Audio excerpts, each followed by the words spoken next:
Parecen despiertos y listos para dar ese primer paso del que Bill ha estado hablando. Eso es lo que queremos hacer esta mañana. La semana pasada vimos una amplia, aunque equilibrada perspectiva general de la auténtica masculinidad y describimos la masculinidad según se expresa en sus cuatro caras. ¿Se acuerdan de las tres últimas? Hablamos de la cara del rey.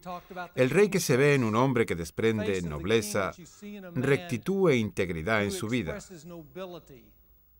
Hablamos de la cara del guerrero, la cara del poder, de la perseverancia y de la fuerza. Hablamos también de la cara del amante en el hombre, la ternura, la sensibilidad y el romanticismo. Por último, vimos la cara del amigo, la que mostraba transparencia, confianza y responsabilidad. Básicamente, esas son las cuatro caras generales de la auténtica masculinidad. En cierto sentido, ya nos dan una idea de lo que debe ser un hombre. Y se las presenté porque, además de suponer una buena introducción al tema, también nos da la oportunidad de empezar a cumplir una de las promesas que les hice al principio, la de desarrollar un lenguaje masculino juntos. De hecho, creo que con solo mencionar esas cuatro caras, ya hemos empezado a conocer ese lenguaje, porque ahora pueden ir por ahí y con solo saber sobre esas cuatro caras, pueden ver a un hombre y decir, ese hombre necesita un rey fuerte en su vida. Si yo les dijera eso, sabrían exactamente lo que quiero decir, ¿verdad? O podría decir de otro tipo, ese hombre tiene un guerrero débil dentro de él.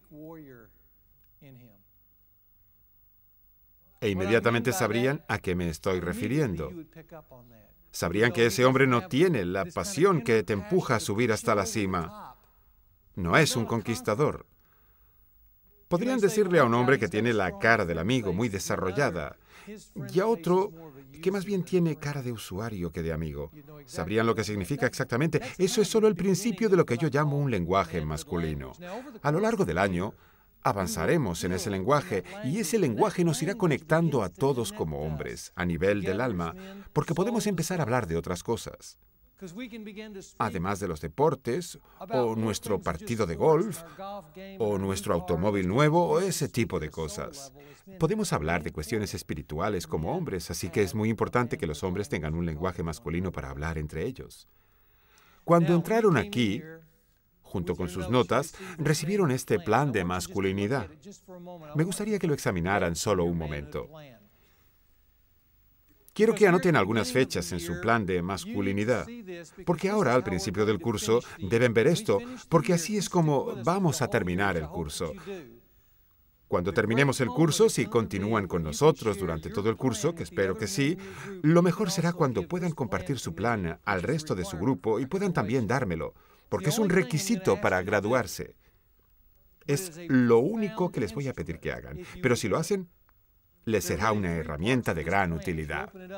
En realidad, el plan está dividido en tres partes. Al abrirlo, lo primero que van a ver es un plan que habla de mirar hacia atrás, y eso es lo que vamos a hacer juntos a lo largo del otoño. Si quieren, tomen nota de que deben terminar esta sección, un vistazo al pasado en diciembre, en la primera semana de diciembre. Me gustaría que llegaran al final de esta parte después de seguir el programa tal y como se indica. Me gustaría que respondieran a las preguntas y que reflexionaran sobre lo que significa mirar hacia atrás. Es posible que ahora mismo muchas de esas preguntas no tengan sentido para ustedes, no pasa nada. Según avancemos, las preguntas se irán aclarando, pero esas preguntas les conducirán a donde tienen que llegar para mirar hacia atrás. Así que hoy vamos a dar el primer paso. Luego, a partir de enero, daremos un vistazo al presente y cuando lo hagamos, nos haremos algunas preguntas sobre el punto en el que nos encontramos ahora. Me gustaría también que siguieran estas preguntas tal y como están y tendrán que tenerlo terminado el 1 de marzo. Pueden anotar 1 de marzo ahí. Finalmente, un vistazo al futuro. Lo haremos en marzo y abril y tendrán que haberlo terminado el 1 de abril para que puedan entregarlo cuando acabemos. Fraternidad de hombres y esa mirada al futuro al final en realidad les llevará a la primera página que dice «Cuando estás acabado del todo» y tiene una lápida. Todo lo que hayan hecho, mirando hacia el pasado, al presente y al futuro, lo resumirán en esa pequeña lápida, porque tenemos que vivir con el final en mente. Me gusta el verso que hay en la parte frontal del plan de masculinidad. Enséñanos a contar de tal modo nuestros días que traigamos al corazón sabiduría. En resumidas cuentas, lo que quiere decir es que los hombres han de vivir con el final en mente. Así que lo que espero de ustedes con este plan de masculinidad es que piensen detenidamente dónde han estado y que lo hagan durante el otoño. Después que piensen detenidamente sobre dónde están ahora y que piensen detenidamente a dónde van y cómo quieren acabar sus vidas. Los hombres de verdad tienen un plan. El que no es un auténtico hombre, o los que no tienen una vida saludable, no tienen ningún plan. Viven en el presente. Solo reaccionan ante la vida. Por eso no van a ninguna parte. Los hombres de verdad tienen un plan. Así que quiero darles la oportunidad de que lo hagan y de que luego lo acaben. Y cuando se vayan de la fraternidad de hombres, quiero que lo hagan con una idea o un esquema claro, personalizado por ustedes, según la clase de hombre que quieran llegar a ser. De todo esto trata el plan personal de masculinidad. Esta mañana es nuestra tercera sesión. Y en esta sesión vamos a dar lo que yo considero el primer paso hacia la auténtica masculinidad.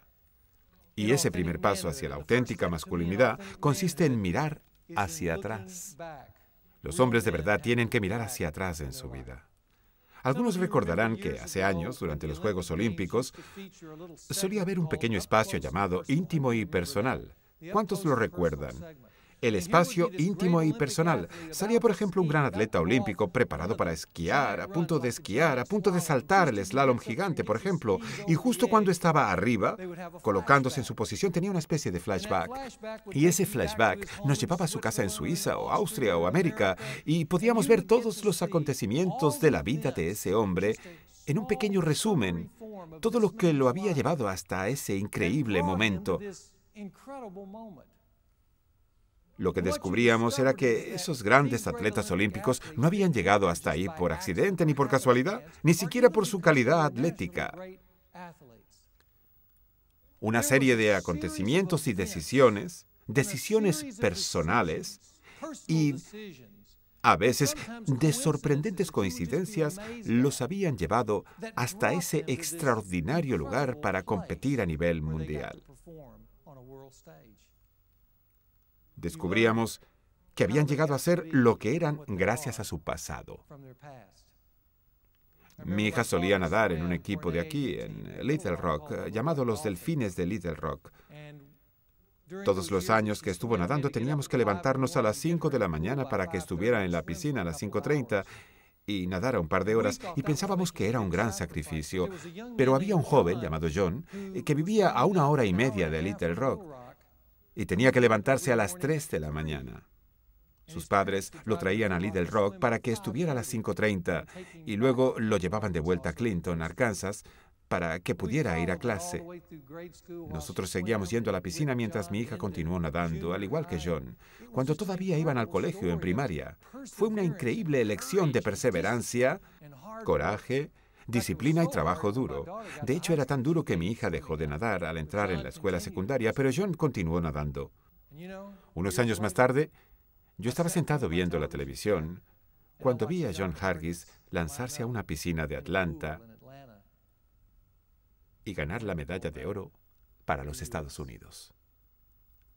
Todo el mundo tiene una historia. Todos ustedes han llegado a ser lo que son por una serie de acontecimientos de su pasado, por decisiones que han tomado y por diversas circunstancias con las que ustedes puede que no hayan tenido nada que ver. Pero todo eso ha dado como resultado la clase de persona que son hoy en día. Pero hay un problema con el pasado. Y el problema es el siguiente. La mayoría de nosotros no conocemos muy bien nuestra propia historia. Conocemos solo algunas partes. Nos gusta contar las mejores partes, pero ninguno de nosotros, o Mejor dicho, muchos de nosotros no nos hemos molestado en reflexionar sobre nuestro pasado y analizarlo para que nos explique a nosotros quiénes somos, para que podamos entender por qué somos como somos y por qué hacemos las cosas del modo que las hacemos. Y si no entendemos estas cosas, no podemos cambiar lo que necesitamos cambiar para alcanzar la auténtica masculinidad para la que estamos hechos. Tenemos que entendernos a nosotros mismos. Todos tenemos una historia. Y si no conseguimos entender la nuestra, en una manera que influya en la forma en que vivimos ahora, nos pasará lo que a muchos hombres, que se dejan llevar por cosas e impulsos que no entienden, o por temas e impulsos a los que no se quieren enfrentar, que enterraron en sus vidas y no entendieron que les estaban robando la auténtica masculinidad para la que estaban hechos. ¿Conoce su historia? ¿Sabe por qué es como es? ¿Y por qué hace lo que hace? ¿Se han explicado a ustedes mismos quiénes son? El primer paso hacia la auténtica masculinidad. Por eso tenemos un dicho que se mantiene vigente a lo largo del tiempo y dice así: la vida que no se analiza no merece la pena ser vivida. Todos necesitamos saber por qué somos como somos. Más que hablar sobre la importancia de mirar hacia atrás, he pensado que esta mañana, puesto que muchos de ustedes son nuevos en esta reunión y nuevos para mí, y yo no soy nuevo para ustedes y en realidad no me conocen, he pensado que les voy a demostrar esto mismo que les estoy diciendo y los voy a llevar al pasado contándoles mi historia. Creo que me ayudará a presentarme de una manera más cercana y personal y también les ayudará a comprender un poco más íntimamente al conferenciante que está ante ustedes esta semana. Creo que eso es importante en un viaje como el que vamos a iniciar juntos. Para empezar, permítanme que les diga que crecí en una familia de los años 50. En cierto modo éramos la típica familia, excepto quizá por dos cosas. Mis dos padres trabajaban, y en los años 50 no era tan corriente, porque la mayoría de las madres no solían trabajar. Pero mis padres ambos trabajaban, y por eso tuvieron que contratar a alguien que viniera a cuidar a sus 3 chicos. Así que crecí con servicios de guardería en los años 50. Yo siempre digo que crecí en una familia moderna antes de que eso fuera moderno. La segunda cosa que nos diferenciaba del resto de hogares de los 50 es que, que no éramos una familia que fuera mucho a la iglesia, aunque vivíamos en un pequeño pueblo del sur. Éramos diferentes porque casi toda la gente del pueblo iba a la iglesia. Cuando llegaba el domingo, nos quedábamos en la cama, en lugar de levantarnos y vestirnos para ir a la iglesia. Lo cierto es que estábamos en las listas de la iglesia local. De hecho, recuerdo que una vez, esto solo pasó una vez, pero recuerdo que el pastor metodista vino a mi casa para hablar con mi familia. Como nuestra familia no solía ir a la iglesia, recuerdo que el pastor entró y se sentó con mis padres, y recuerdo lo raro que resultaba aquello. Era realmente extraño. Recuerdo que cuando finalmente se levantó y se fue, mi madre cerró la puerta, se apoyó contra ella y suspiró aliviada. Estaba contenta de que eso se acabara. Era como si estuviéramos en 2 universos diferentes en ese momento. Y ahora, al mirar atrás, creo que es extraño que nunca viera a mis padres orando. Nunca. Ni a la hora de la cena, ni en ninguna ocasión. Nunca tuvimos una conversación espiritual, ni nada por el estilo en todos los años que viví con ellos. Y eso me afectó. Tuvo un impacto en mi vida. Pero el caso es que esas 2 cosas no eran muy normales en los 50. Una vez dicho esto, permítanme que les presente a mi familia. Primero quiero presentarles a mi padre. Se llamaba Thomas Trolls Lewis y se crió en una familia acomodada de Ruston, Luisiana. Su padre era un hombre de negocios con éxito, dueño del periódico local, director del Ruston Daily Leader. Por eso mi padre tuvo muchas ocasiones que otros jóvenes no tuvieron y creo que las usó para divertirse mucho. Al menos esa era la reputación que tenía de joven. De hecho, al cumplir los 20 años se marchó a vivir al sur de California.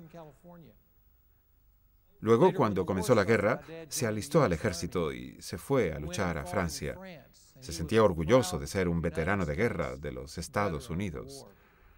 Después de la guerra, volvió a Luisiana y se estableció en Ruston, donde comenzó a trabajar como agente de seguros. Y a eso fue a lo que se dedicó. Ahora les hablaré de mi madre, Lily Ethel Taylor Lewis, aunque la llamaban Billy. Era hija de un granjero que vivía en Farmersville. Sí, en Farmersville, Luisiana. Era la pequeña de 10 hermanos. Mi madre era una mujer ambiciosa, decidida y con una voluntad de hierro. Creo que por eso no se conformó con ser ama de casa y decidió trabajar. Llegó a ser directora de oficina para un importante bufete. Comenzó como secretaria personal de un abogado que fue elegido lugarteniente del gobernador del estado de Luisiana. Después, cuando este hombre se convirtió en senador, su hijo se hizo cargo del bufete, donde mi madre trabajó durante 38 años. Ahora le toca el turno a mi hermano mayor, Charles, que me llevaba 4 años. Charles era un tipo realmente inteligente. Un chico con mucho talento, sobre todo para el arte. Cuando se graduó de la universidad, intentó entrar en la Escuela de Arte de Los Ángeles. Y la verdad es que tenía mucho talento. Pero coincidió con el momento álgido de la guerra del Vietnam y por eso, y porque su número fue uno de los primeros en salir en el sorteo del reclutamiento, tuvo que abandonar sus planes de estudio y entrar en la Marina, donde sirvió como traductor. Y ese fue el final de su carrera, porque durante su estancia en la Marina decidió que el arte no era el camino a seguir, y acabó de abogado en Houston, Texas. Ahora les hablaré de mi hermano pequeño, John, 2 años menor que yo. John era un chico relajado, amante de la diversión y con talento para la música. Y ahora me toca a mí. El chico lleno de energía, no tan inteligente, al que le encantaban los deportes y le siguen encantando. Durante 17 años, estos 5 individuos vivimos apretados durante 17 años en una pequeña casa de ladrillo blanco en el número 308 de South Barnett Street, en Ruston, Luisiana. Y como les ha ocurrido a ustedes, aunque su foto familiar no se parezca mucho a la mía, pero justo como les ha ocurrido a ustedes, aquellos años de formación fueron realmente de formación. Las vivencias, los momentos, las influencias, todo ayuda a formar. En gran parte, la clase de persona que ven hoy frente a ustedes. De hecho, me gustaría compartir con ustedes algunos de esos momentos que le han dado forma a mi vida. Y luego lo resumiremos todo y lo pondremos en práctica con ustedes. Antes que nada les diré que hubo buenos momentos en mi familia. En general me sentía apoyado por mis padres. Mis padres venían a mis partidos. Mis padres eran ese tipo de personas que iban a las actividades escolares. Sobre todo mi madre se involucraba mucho en esas actividades y yo sentía su apoyo. Mi hogar siempre estaba abierto para mis amigos y como yo era un poco líder, siempre traía a muchos chicos a mi casa. A mi madre le encantaba que vinieran. Cocinaba para ellos y hacía que mi casa fuera un sitio divertido. Así que en general me sentí bastante apoyado cuando era chico. Guardo muy buenos recuerdos de nuestras vacaciones anuales en Florida. Todos los años, al llegar el verano, el gran acontecimiento de la familia era cargarlo todo en el Rambler sin aire acondicionado, aunque ese no era mi ideal de viaje. Bastante apretados, nos íbamos de Luisiana a Pensacola y pasábamos una semana o 2 en la playa. Algunas veces mi padre nos llevó a mi hermano y a mí a pescar. Es interesante porque recuerdo perfectamente cada una de las veces que fuimos a pescar. Fuimos unas 4 o 5, solo mi hermano John, yo y papi. Al mirar atrás y recordar esos momentos, yo diría que fue lo mejor de mi papi. Aquellos momentos en los que no había agenda, solo papá y yo juntos todo un día de pura alegría infantil. Y al recordar aquellos momentos he aprendido algo. He aprendido hasta qué punto el alma de un hijo necesita lo mejor de su padre. Solo estar con su padre en esos momentos. También tuvimos momentos nobles, no solo momentos buenos, sino momentos nobles en la familia. El modo en que mi madre se hizo cargo de sus padres ya mayores, eso me enseñó mucho sobre la lealtad a la familia. O cuando el Día de los Veteranos, mi padre se levantaba a las 3 de la mañana y se iba a poner banderas en todas las tumbas de veteranos. Era conocido por eso. Incluso cuando ya estaba muy mayor y había perdido la salud. Lo único que nunca dejó de hacer fue levantarse el Día de los Veteranos para poner pequeñas banderas en sus tumbas para honrar a aquellos hombres. También recuerdo que mi padre me enseñó mucho sobre la dignidad humana. Recuerden, mis padres trabajaban, por eso debíamos tener a alguien en casa para que cuidara de nosotros.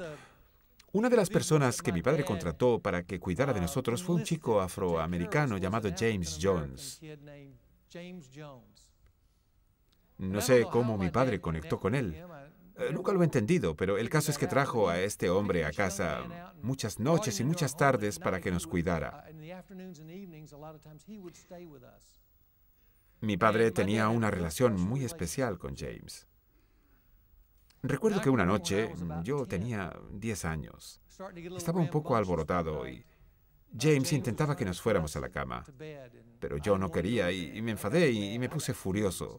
Recuerden que esto era en los 50. Recuerdo que James decía que teníamos que irnos a la cama y yo lo miré y le insulté y le dije negro. James me agarró, me puso sobre sus rodillas y me dio un buen azote en el trasero. Luego me metió en la cama y cuando me estaba arropando le dije que le iba a decir a mi padre que me había pegado. Recuerdo que había un poco de miedo en sus ojos. Así que en cuanto llegó mi padre, salté de la cama y fui corriendo a decirle, «Papá, papá, James me ha pegado». Recuerdo que James se puso detrás de mí y dijo, «Señor Lewis, Robert me ha insultado llamándome negro». Un instante después me vi volando por los aires. Aterricé en las rodillas de mi padre y recibí la mayor paliza de mi vida.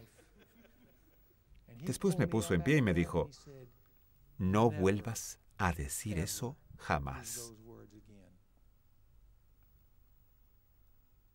Y aprendí mucho sobre la dignidad humana. Saben, creo que James también aprendió mucho. James fue la primera persona de su familia en graduarse de universidad. Y lo hizo gracias a la relación tan especial que tuvo con mi padre aquellos años en aquel pueblo del sur. Así que también tuvimos momentos nobles en la familia. También nos perdimos algunos momentos. Mis padres nunca me enseñaron cosas fundamentales para la vida. Es interesante crecer con la compañía constante de tus padres, pero nos faltaron muchos momentos que nos aportaran recursos básicos para la vida. Nunca tuve una conversación con mi padre sobre las chicas. Nunca me habló del dinero, de coches, de la hombría o de qué aspecto debe tener un hombre y cómo debe comportarse. Por tanto, siempre tuve la sensación de que debía hacer todo esto solo. Quizá ustedes hayan sentido lo mismo en su infancia y adolescencia. De hecho, recuerdo que en mi último año de escuela secundaria me llamaban de las universidades de Tennessee, Arkansas, LSU, Old Mississippi. Todas me llamaban, sobre todo la universidad de mi estado, LSU, y me presionaban mucho. Los entrenadores venían a entrevistarme y hablar conmigo. El gobernador me llamó por teléfono para que firmara con LSU y yo solo tenía 17 años y estaba muy confuso. Miré a mi padre y le dije, ¿qué hago? Y me contestó, ¿es tu decisión? Yo necesitaba a alguien. Era mi decisión, pero quería a alguien que me ayudara a procesar esos datos y opciones. Y como no tuve a nadie que me ayudara, cometí muchos errores. Y por cometer muchos errores, a veces me volvía una persona furiosa, porque cuando me fui de casa con 17 años no sabía nada de la vida. Tampoco había ninguna cercanía emocional, sobre todo con mi padre. Saben, mi padre nunca me dijo que me quería. Nunca le oí decir a mi padre, estoy orgulloso de ti. Mi padre estaba cerca. Y era un poco raro porque estaba cerca y distante al mismo tiempo. Y para un joven de 14, 15 o 16 años es difícil de asimilar. Sentir que tu padre está cerca de ti, pero en realidad está lejos, aunque nuestra relación siempre fue así. Nos perdimos estos momentos, también hubo momentos dolorosos. Probablemente el momento más doloroso tenga que ver con el alcohol, pues mi padre se fue entregando cada vez más a la bebida durante mis años de adolescencia. También fue el principal problema que hizo tambalear el matrimonio de mis padres, porque siempre estaban enfrentándose, discutiendo, peleándose, fastidiándose el uno al otro. Mientras tanto, mis hermanos y yo estábamos por la casa haciéndonos mayores en medio de esa guerra. Y en cierta manera fuimos invitados a tomar parte en aquello. Mis dos hermanos, bueno, mi hermano mayor se lavó las manos. Mi hermano pequeño mantuvo una actitud pasiva y, por el motivo que fuera, quizá por mi carácter, aquellos acontecimientos le dieron forma a mi vida y yo me sentí obligado a ser de mediador. Así que participé en la guerra como mediador entre mi padre y mi madre. Y recuerdo haberlo hecho con 14, 15, 16, 17 y 18 años. Intentaba que hubiera paz en mi casa y los dos se enfadaron conmigo. Saben, es muy duro para un adolescente intentar llevar el control de su casa y sus padres. Pero me vi haciendo precisamente eso. Y hay que tragarse el dolor que supone estar pendiente de los padres cuando ellos deberían estar pendientes de uno. También hay que tragarse muchas situaciones vergonzosas. Recuerdo que un día mi padre me dijo que fuera a comprar unas herramientas a una ferretería. Solo había una en Ruston, así que fui porque él estaba montando una mesa. En la ferretería había un grupo de chicos. Entré y pedí lo que mi padre me había dicho que comprara. Los chicos me dijeron, ¿para qué quieres esto? Y les contesté, es que mi padre está montando una mesa. Y uno de los chicos se giró hacia los otros y les dijo, Tommy Lewis no sabe mucho de montar cosas, pero de alcohol sí que sabe un montón. Y todos se rieron en voz alta. Recuerdo que me quedé allí con las herramientas en la mano, con la sensación de querer morirme. Porque sentía una vergüenza terrible y no sabía qué hacer con esa vergüenza.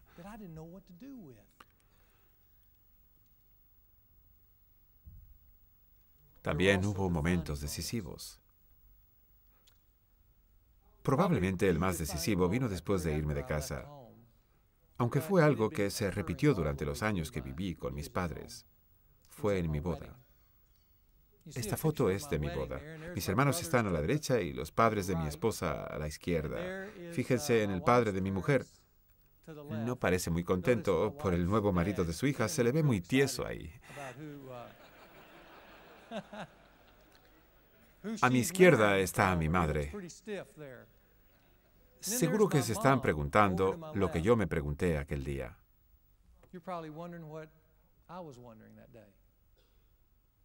¿Dónde está mi padre? Mi padre no apareció en la boda. Después me enteré de que estaba tan borracho que no pudo levantarse de la cama. Recuerdo salir de Ruston en el coche con mi joven esposa para irnos de luna de miel. En cuanto pasamos los límites de la ciudad, pensé, voy a hacerlo mucho mejor.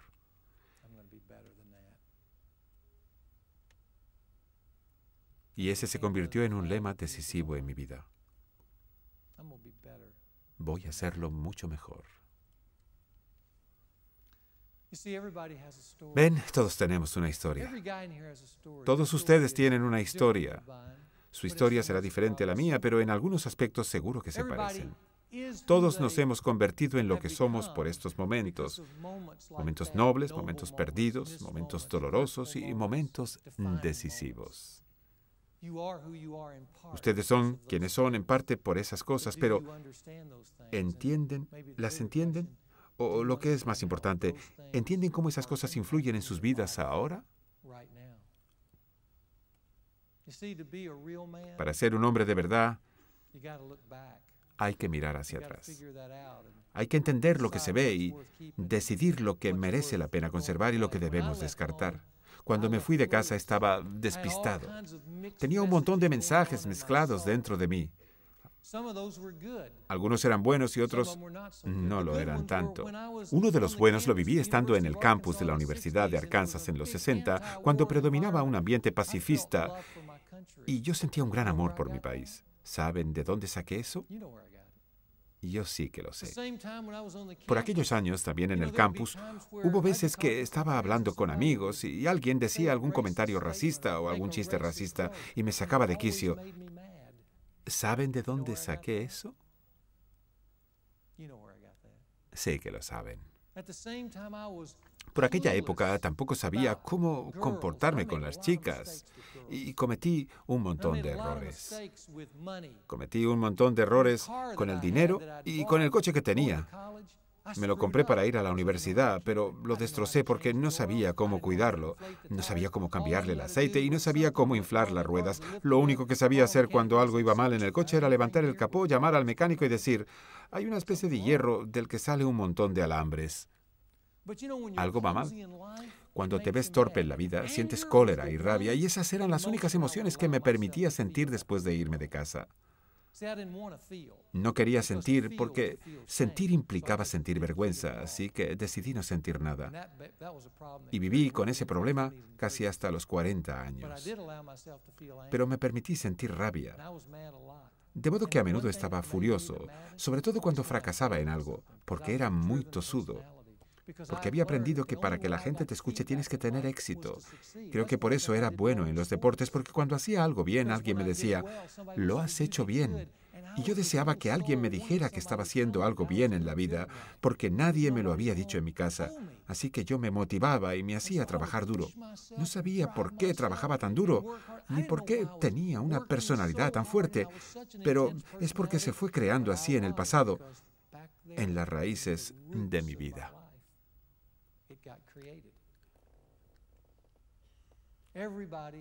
Todos tenemos una historia y todos necesitamos entender nuestra historia para poder llegar a ser el hombre que tenemos que ser.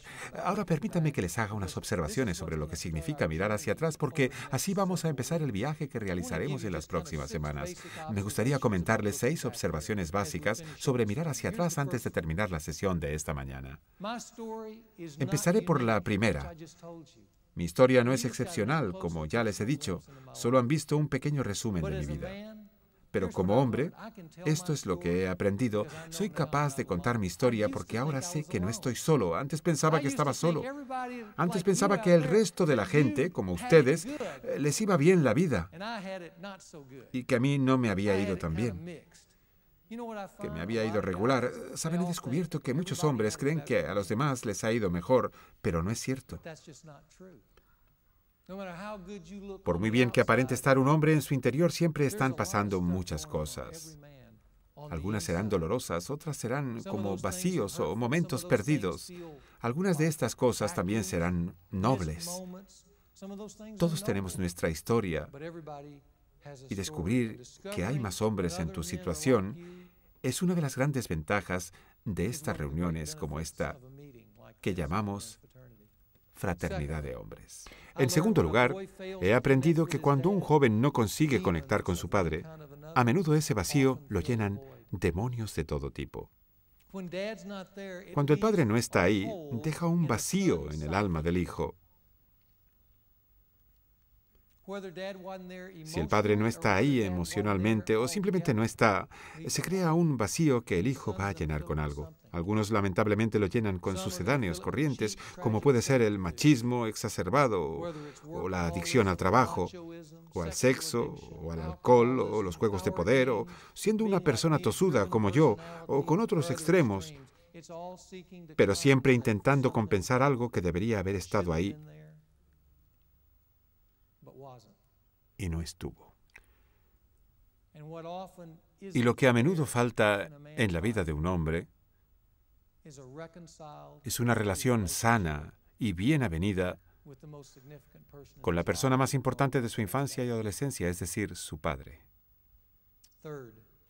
En tercer lugar, muchos hombres todavía tienen que enfrentarse a su pasado o zanjar los asuntos que queden pendientes. Como ya he dicho, esto puede ser por negarse a mirar hacia atrás. Algunos no quieren mirar hacia atrás. No quieren levantar la tapa de la alcantarilla, quizá porque les falta valor o porque ignoran el pasado y cómo éste afecta al presente. Sea por lo que sea, el caso es que todavía hay muchos hombres que siguen buscando la aprobación del padre y de la madre a los 40 y los 50 años. Y ni siquiera son conscientes de ello. Una vez conocí a un joven. Bueno, no era tan joven, ya tenía 30 y tantos años. Estaba tratando de terminar su tesis de filosofía en la Universidad de Chicago, una universidad de mucho prestigio. Me estaba tomando un café con él y me dijo que le daba igual. Él estaba intentando reunir fuerzas y sacar al guerrero para acabar la tesis. Y me dijo que iba a dar igual. Yo le pregunté, ¿qué quieres decir con eso?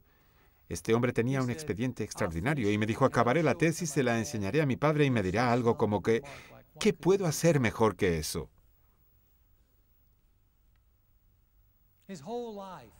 Se había pasado la vida intentando hacerlo siempre un poco mejor para oírle decir a su padre, lo has hecho bien, hijo. Pero su padre siempre tenía un comentario despectivo del tipo, ¿por qué no te has puesto la barra un poco más alto? ¿Por qué has sacado una B o un 8 de 10 en lugar de todas A o 10 de 10? ¿Por qué no has ido a la Universidad de Harvard en vez de la de Chicago? Nunca era suficiente, aunque toda su vida giraba en torno al objetivo de conseguir la aprobación de su padre. Hay otros como yo que inconscientemente intentan redimir el nombre de su familia durante años para librarse de la vergüenza. Este fue mi caso, y yo no lo sabía. Pero ahora miro hacia atrás y veo por qué era tan vehemente. Quería que alguien me dijera, lo estás haciendo bien, eres bueno.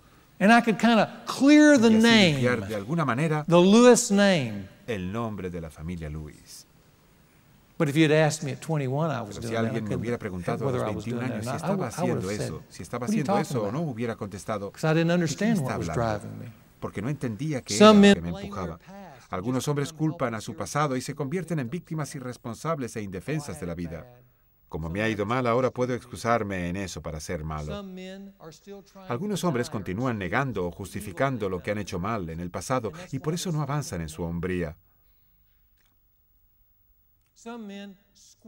Algunos hombres despilfarran la riqueza que han heredado de sus familias. Y por eso, y porque además no lo admiten, nunca lograrán enderezar el barco de la masculinidad en sus vidas. Hay muchas cosas que pueden considerarse asuntos pendientes de los que hay que ocuparse para alcanzar adecuadamente el tipo de masculinidad que todos los hombres deberían adoptar. Cuarto, hasta que un hombre no revise su pasado y se enfrente a los problemas y al dolor que perdura, nunca será un hombre auténtico. Saben, en algún momento todos tenemos que revisar nuestro pasado. Por eso digo que el primer paso hacia la auténtica masculinidad es mirar hacia atrás. Hace unos años tuve una conversación con un hombre de negocios de mucho éxito que había hecho una fortuna en distintas empresas, una gran fortuna. De hecho, era tan grande que, obviamente, ese hombre no tenía necesidad de trabajar en toda su vida. Así que le dije, porque la vida de ese hombre se caracterizaba por sus semanas laborales de 80 horas. Y no tenía por qué trabajar tanto. Le dije, ¿sigues trabajando tan duro como siempre? ¿Por qué? Se quedó pensando unos segundos. Y en un breve momento de vulnerabilidad abrió su corazón un poco y me dijo, ¿sabes? En Illinois, donde yo crecí, vivíamos en una caravana a las afueras de la ciudad. Mi padre no trabajaba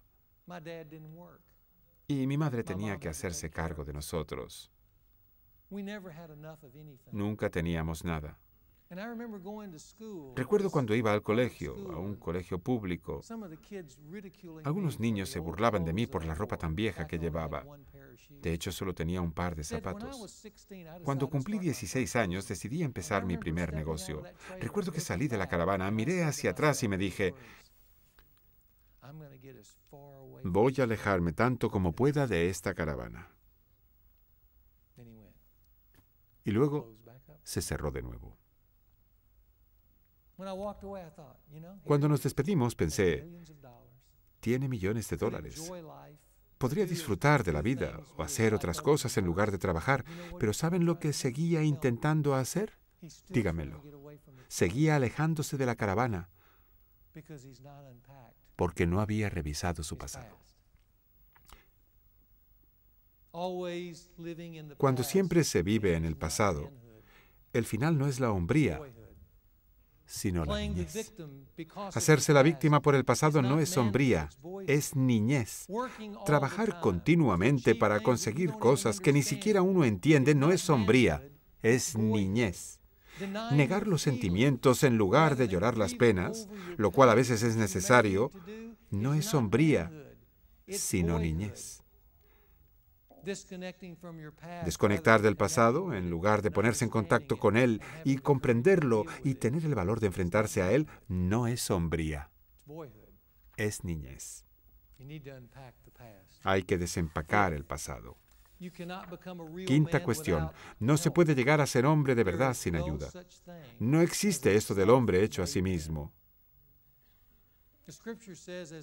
La Biblia dice que el hierro con hierro se afila y el hombre con su prójimo se afina.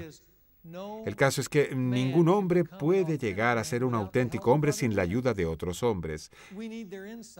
Necesitamos sus opiniones, su responsabilidad, necesitamos su equilibrio en nuestra vida. En mi vida ha habido dos hombres que han sido fundamentales en mi adolescencia y en mi madurez.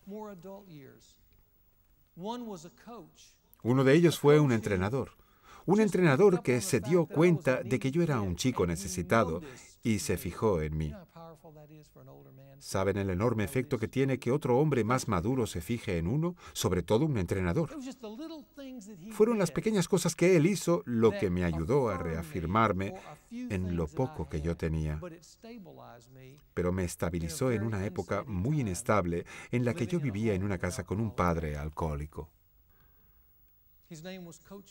Fue el entrenador Garrett. Y si conocen a mi hijo mayor, sabrán que se llama Garrett, justamente por la gran influencia que ese entrenador ejerció en mí durante ese periodo breve de mi vida. Hay otro hombre que me ha influido muchísimo, pero les hablaré de él en las próximas semanas. Ahora solo quiero que recuerden que el hombre que se ha hecho a sí mismo no existe. Hay hombres que han conseguido el éxito por sí mismos, pero puede que lo hayan hecho a expensas de muchas otras cosas personales. Puede que tengan poca visión del futuro, o que no gocen de buena salud, o que no sean muy equilibrados, o que tengan un montón de debilidades. Pero un hombre saludable cuenta con otros hombres para que lo ayuden a ser quien tiene que ser. Para terminar, la última cuestión es que, para bien o para mal, en gran parte somos el producto de la vida familiar que hayamos tenido. El pasado nos explica a todos, a ustedes y a mí, pero atención, voy a decirles algo muy importante. Ahora, después de todo lo que les he dicho del pasado, piensen que sí, que somos productos del pasado, pero no somos prisioneros del pasado. ¿Me han oído? Anótenlo. Sí, somos productos del pasado, pero no somos prisioneros del pasado. El pasado no es más que lo que decidamos que sea. Y podemos decirlo ignorando el pasado o negándolo, o peor aún, rindiéndonos ante él. Por eso es importante revisar el pasado para examinar lo que contiene y decidir quedarnos con lo que nos ha influido positivamente. Pero al mismo tiempo, al revisar el pasado y contar nuestra historia, no solo a nosotros mismos, sino también a los demás, podemos buscar ayuda para poder romper los vínculos que nos atan al pasado y nos impiden alcanzar la clase de masculinidad que tenemos que conseguir. Les aseguro que es posible. Y es excitante. Para mí ha sido una aventura excitante y liberadora.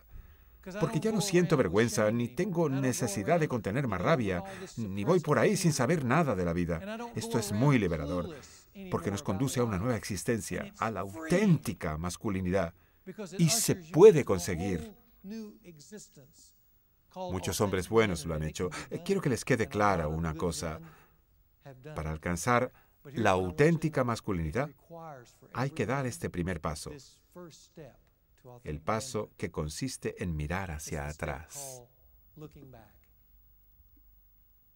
¿Están preparados? ¿Están preparados para mirar hacia atrás? Eso es lo que haremos en las próximas semanas.